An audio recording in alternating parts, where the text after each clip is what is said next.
So a lot of times when graphics are distributed on, say, CSDB, they're actually distributed not as regular image files, just data files, but as programs that you have to run. So what I wanted to do was create a program that would rip the images from those programs to just regular image files.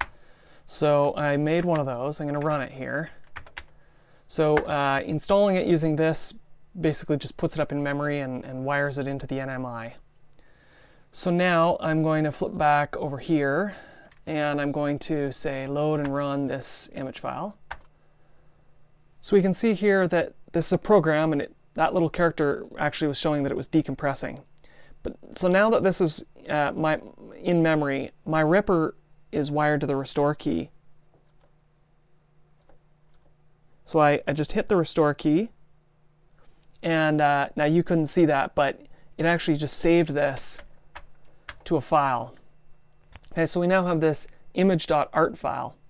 Now, before I go anywhere, I'm going to install my Image Ripper again. And this time, I'm going to run a completely different program. So this is a different program from CSDB, and I'll hit the restore key. Okay, so that just saved.